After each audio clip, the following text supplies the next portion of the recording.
Bonjour mesdames et messieurs, c'est parti pour l'actualité africaine. 4 civils somaliens ont été tués dans Mogadiscio selon des témoins qui accusent des soldats de l'Union africaine de les avoir abattus après une attaque à l'explosif contre leur convoi. Les civils ont été tués dans le district de Ouriwa, dans le nord de la capitale somalienne. La force africaine en Somalie, la MISOM, a reconnu dans un communiqué que son convoi de véhicules blindés avait été touché par 2 engins explosifs artisanaux, mais n'a pas fait mention de tirs de ces soldats contre les civils. Les victimes ont été tuées par les soldats burundais de la MISOM sans raison et nous demandons au gouvernement de répondre à cette agression. C'est ce qu'a déclaré Mohamed Warsam, l'un des parents de l'une des victimes.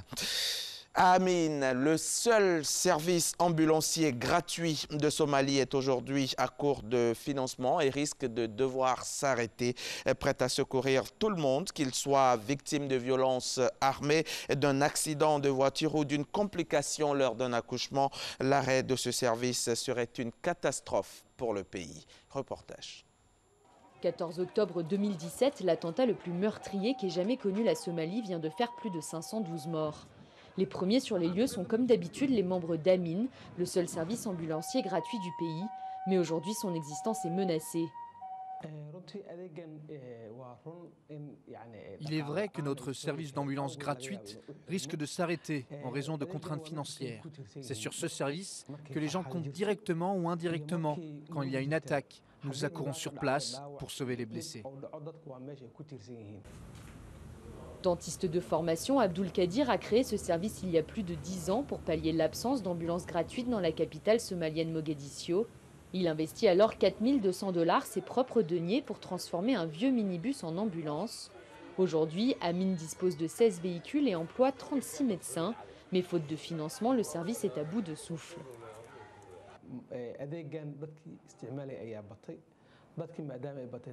Le nombre de bénéficiaires de ce service a fortement augmenté et par conséquent, les coûts aussi.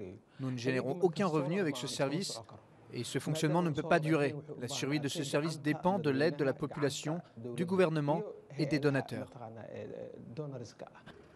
Les financements viennent de la diaspora somalienne, d'hommes d'affaires ou encore d'étudiants en médecine. Faisal a survécu à un attentat à Mogadiscio. Sans Amin Ambulance, il ne serait peut-être plus là pour le raconter. Si Amin ferme, beaucoup de Somaliens vont mourir. Amin Ambulance fait tellement plus pour sauver des vies. Et c'est un service disponible partout en ville, peu importe où l'incident a lieu. Seuls les Somaliens aisés peuvent s'offrir l'un des nombreux services d'ambulance payante dans la ville. Mais pour les moins chanceux, Amin est la seule option qui vient combler le vide laissé par un État quasi inexistant pour le moment. Un rapport du centre d'analyse américain Enough Product avertit que les violences sectaires sont brandies comme armes de guerre par les groupes armés en Centrafrique, cela pour diviser et inciter à la guerre. Dans un état donc où les autorités n'ont qu'une assise limitée, la quasi-totalité du territoire vit sous la coupe de ces groupes armés qui combattent quotidiennement pour le contrôle d'une influence politique et des ressources. Paul Biya, le président camerounais, vient de prêter serment pour un 7e mandat de 7 ans. Il restera donc au pouvoir au moins pendant 43 ans. Dans son discours, il a demandé aux séparatistes de la zone anglophone de déposer les armes. Je rappelle qu'à la veille de cette prestation de serment, 82 personnes ont été enlevées. 82 personnes, dont 79 collégiens. C'était donc à Bamenda. Fin de ce journal. Rendez-vous 7 h.